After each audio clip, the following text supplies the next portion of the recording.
ऐसी कौन सी चीज आई आपके सामने जो आपको अपने सबसे महत्वपूर्ण लक्ष्य से भटका के चली गई और अपने जीवन का सबसे पहला सबसे बड़ा लक्ष्य आप बीच में छोड़ के जीवन में किसी और चीजों में अपना समय व्यतीत कर रहे हो? ऐसा क्या हो गया? ऐसी कौन सी चीज थी जिसने आपके जीवन का कंट्रोल छीन कर अपने हाथों में ले लिया? ऐसी कौन सी चीज हुई बेटा जिसने आपके मस्तिष्क के ऊपर खुद कंट्रोल करना शुरू कर दिया? आप बहुत स्ट्रांग हो बेटा, आप मेंटली बहुत स्ट्रांग हो। एक बार आप शीशे की तरफ देखो, आपसे ही मैं बात कर रहा हूँ बेटा, आप बहुत स्ट्रांग हो मेंटली। एक बार आप शीशे की तरफ देखो और खुद से बोलो, क्या मेरे जीवन का कंट्रोल कोई और ले सकता है?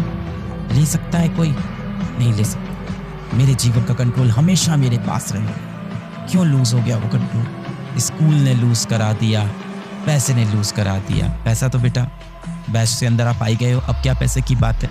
टाइम मैनेजमेंट ने लूज करा दिया।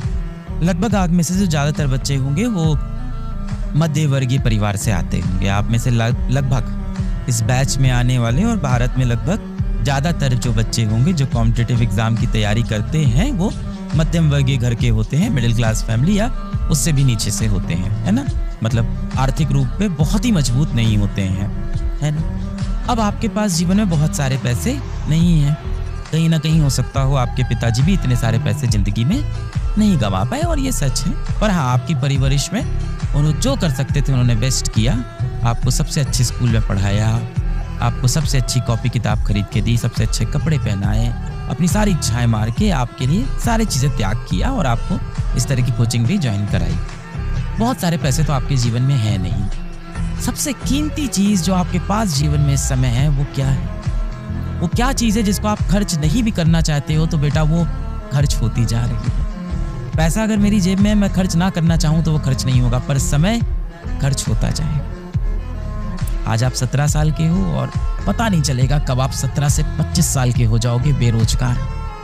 जीवन निकल जाएगा, फिर आप बोलोगे किस्मत में नहीं था मेरी। धूप में खड़े होगे, कहीं मजदूरी वाले काम कर रहे होगे, ऐसे माथा सिकुड़ के इस तरह से सर पे बहुत सारे ईंटें रख के मजदूरी वाले काम कर रहे होगे और उसमें कोई बेइज्जती की बात नहीं है, इज्जत की बात है। आप में से कई ऐसे बच्चे होंगे जिनके पिताजी ये काम करते होंगे, पर शायद उनको मौके नहीं मिले जीवन में अपने जीवन को और बेहतर बनाने के। आपको मौका मिला है कि आप अपने जीवन को आर्थिक रूप से और बेहतर बनाओ और इस तरह के मजदूर लोगों की मदद करो।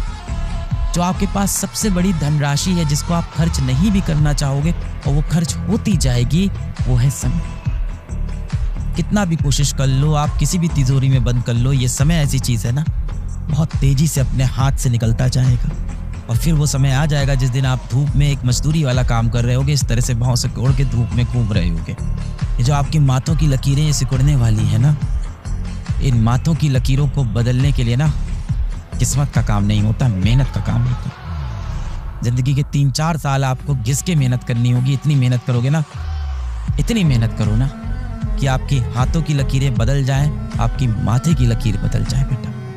इतना पेन चलाओ, इतना पेन घिसो, इतना पेन घिसो कि आपकी हाथों की लकीरें भी मजबूर हो जाए बदलने के लिए। इस दुनिया में सिर्फ एक ही नियम है।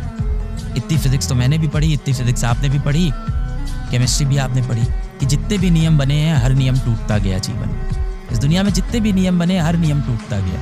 हर बार उस नियम के अंदर कहा गया इसके अंदर ये बदलाव कर देते हैं, ये बदलाव कर देते हैं। आप देखते हो ना, सबसे पहले कौन आया? डाल्टन से एटॉमिक थ्योरी ले, एटॉमिक स्ट्रक्चर पढ़ लिया होगा, डाल्टन से एटॉमिक थ्योरी आए, है ना। उन्होंने बताया कि भाई atom is the smallest fundamental species और एटम को और अब अंदर तोड़ नहीं सकते, एटम के अंदर और कुछ नहीं मिलने वाला है। क्या ये सच था? नहीं था। उसके बाद क्या हुआ? थॉमसन साहब आए, उन्होंने इलेक्ट्रॉन की खोज कर दी। रदरफोर्ड आए, alpha particle scattering experiment, Einstein. तो इस दुनिया में एक ही चीज़ कंफर्म है, इस दुनिया में सिर्फ एक ही नियम है कि इस दुनिया का कोई भी नियम ऐसा नहीं है जो तोड़ा नहीं जा सकता। नहीं सर, मेरी जिंदगी में बहुत दिक्कत, हफ्ते में एक ही बार मैकडी का बर्गर खाता हूँ, बड़ी दिक्कत है जीवन में सर। वाईफाई है पर सर स्पीड इतनी अच्छी नहीं आती है, ठीक ठीक स्पीड आती है। डाउनलोड करके लेक्चर देखता हूँ, बड़ा दर्द है सर जीवन में। ये दर्द है तेरे जीवन में? दर्द क्या होता है तेरे को पता है?